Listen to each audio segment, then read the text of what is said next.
علی اسلام studio میں خوش آمدید۔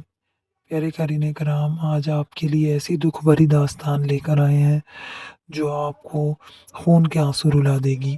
عبدالستار ایدھی مرحوم سے ایک انٹرویو میں پوچھا گیا، آپ نے ہزاروں لاوارث میتیں دفنائیں، کبھی کسی میت کی بگڑی حالت دیکھ کر رونا آیا؟ انہوں نے آنکھیں بند کر کے گہری سوچ میں غوطہ زن ہوتے ہوئے کہا، ایسی تو نہیں پتا، البتہ ایک مرتبہ میرے رضاکار ایک صاف ستھری میت لے کر آئے جو تازہ انتقال کیے ہوئے بوڑھے مگر کسی پڑھے لکھے اور کھاتے پیتے گھرانے کی لگ رہی تھی۔ اس کے سفید چاندی جیسے بالوں میں تیل لگا ہوا تھا اور سلیقے سے کنگھی کی ہوئی تھی۔ دھوبی کے دھلے ہوئے سفید اجلے کاٹن کلف لگے سوٹ میں اس کی شخصیت بڑی باوقار لگ رہی تھی، مگر تھی وہ اب صرف ایک میت۔ ایدھی صاحب پھر کچھ سوچتے ہوئے گویا ہوئے، ہمارے پاس روزانہ کئی میتیں لائی جاتی ہیں، مگر ایسی میت جو اپنے نقش چھوڑ جائے کم ہی آتی ہیں۔ اس میت کو میں غور سے دیکھ رہا تھا کہ میرے رضاکار نے بتایا، اس نے کراچی کی ایک پوش بستی کا نام لے کر کہا کہ یہ باڈی اس کے بنگلے کے باہر پڑی تھی۔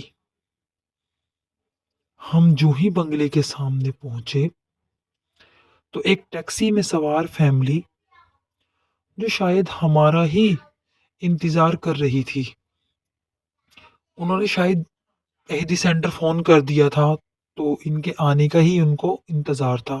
تو جیسے ہی وہ کہتے ہیں کہ ہم لوگ پہنچے، اس ٹیکسی میں سے ایک نوجوان برآمد ہوا اور جلد بازی کا مظاہرہ کرتے ہوئے ایک لفافہ ہمیں تھماتے ہوئے بولا، یہ تدفین کے اخراجات ہیں۔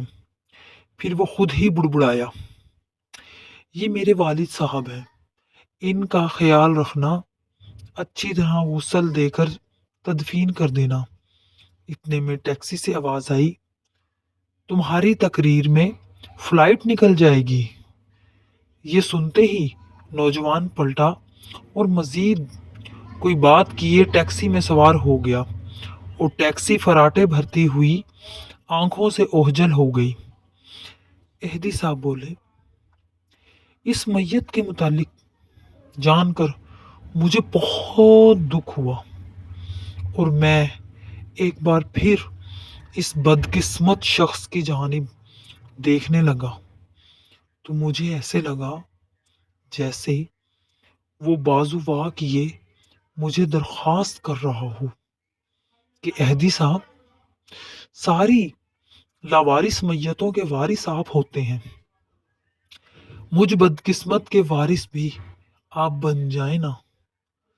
میں فوراً فیصلہ کر لیا کہ اس میت کو غسل بھی میں دوں گا اور تدفین میں میں خود کروں گا۔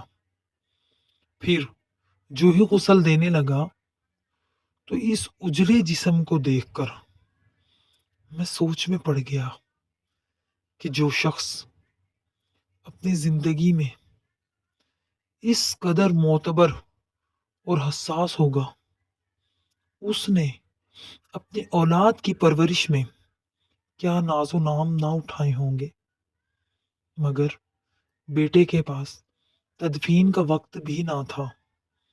اسے باپ کو قبر میں اتارنے سے زیادہ فلائٹ نکل جانے کی فکر تھی، اور یوں اس میت کو غسل دیتے ہوئے میرے آنسو جھلک پڑے۔